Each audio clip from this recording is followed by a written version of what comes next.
Kuna siku moja katika nyumba tulivu ya mtaa wa Mbezi Mwisho, upepo ulivuma polepole ukibeba siri nzito kuliko mawingu ya jioni.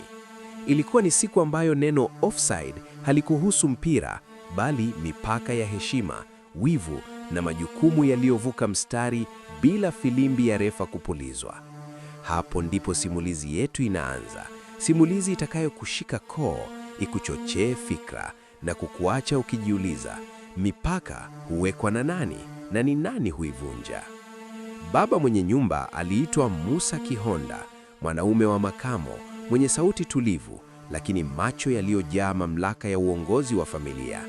Mke wake aliitwa Neema Kihonda, mwanamke mchapakazi, mwenye mapenzi kwa familia yake, lakini pia mwenye hofu ya kupoteza kile alichojenga kwa miaka.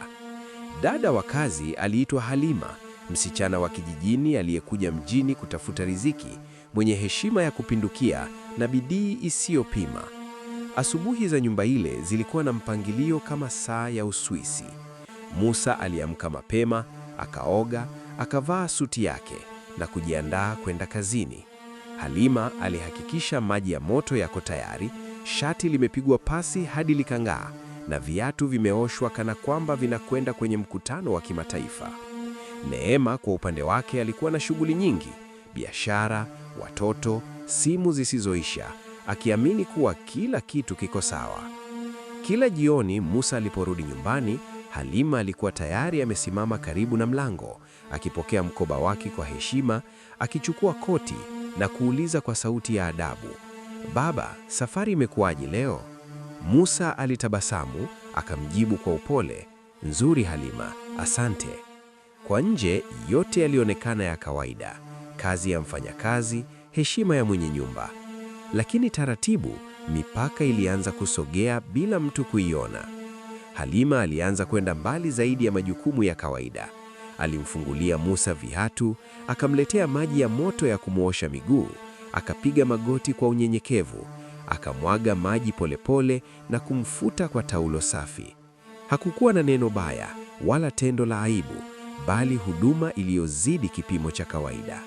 Neema alipoanza kushuhudia matukio haya, moyo wake ulianza kuchafuka. Siku ya kwanza alijinyamazia. Siku ya pili alijiambia labda ni uchovu wake tu unaomfanya afikirie vibaya. Lakini siku ya tatu alisimama mlangoni, akaona Halima akipiga pasi suruali ya Musa kwa umakini wa hali ya juu, akimwambia, "Usijali baba, kesho nitahakikisha shati lako linafanana na tai." Maneno hayo yalichoma kama pilipili mbichi. Wivu ulianza kumtafuna Neema polepole. Alianza kujisemea, hivi mimi nilipotea wapi? Je, nyumba hii si yangu? Je, mume wangu si wangu?